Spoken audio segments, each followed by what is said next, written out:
Bonjour, je me présente Jean-Michel Demaret, coopérative Unéal, technicien conseil en production végétale. Aujourd'hui, nous allons innover dans notre façon de travailler. Nous allons établir un tour de plaine connecté. C'est une première. Donc ici, nous sommes sur une parcelle de blé précédent maïs qui a été semé très tôt, puisque ça a été semé le 27 septembre. Et ici, on est dans un limon. On voit que le blé prend déjà sa deuxième feuille. Peut-être semé un peu profond, et on voit déjà la mauvaise herbe qui lève. Là il y a des repousses de colza.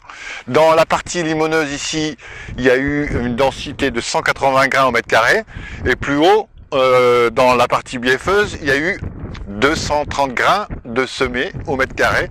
On s'aperçoit quand même que malgré le surplus de densité dans le bief, le blé est relativement clair, donc il faut toujours adapter ses doses de semis en fonction du type de sol.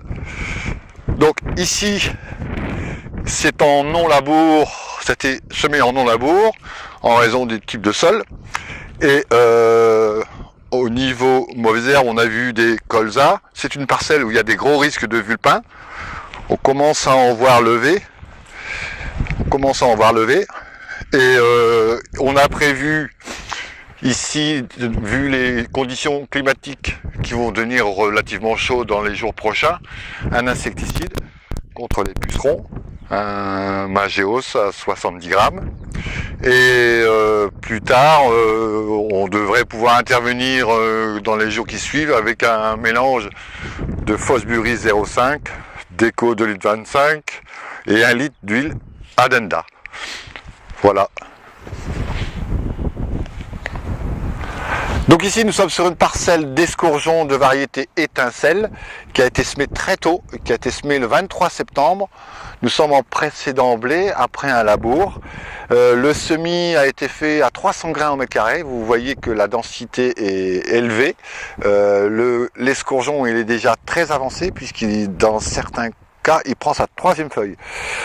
Nous avons prévu de la désherber avec, dès que ça sera possible, avec Varia 3 litres, Oclar 15 grammes et Gondor 0,25, donc un antigraminé antidicote, à la fois foliaire et racinaire.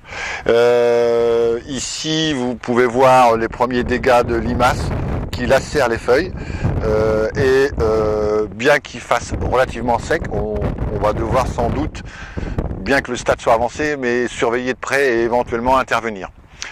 Voilà, au niveau population, il y en a donc suffisamment. La mauvaise herbe est en train de lever.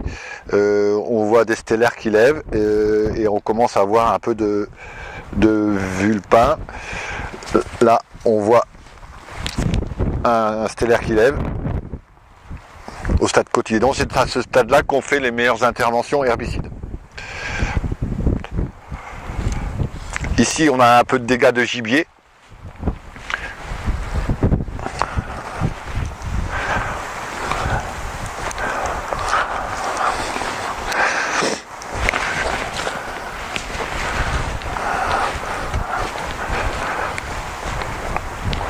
Donc un potentiel de parcelle tout à fait correct.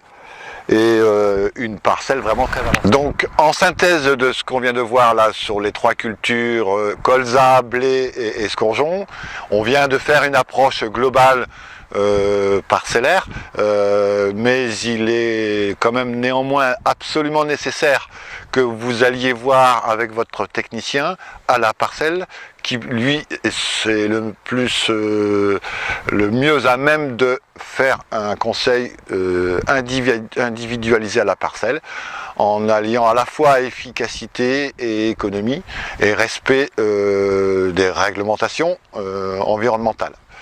Voilà, donc je vous invite à vous rapprocher de votre technicien qui est le seul compétent en la matière pour vous aider dans votre démarche.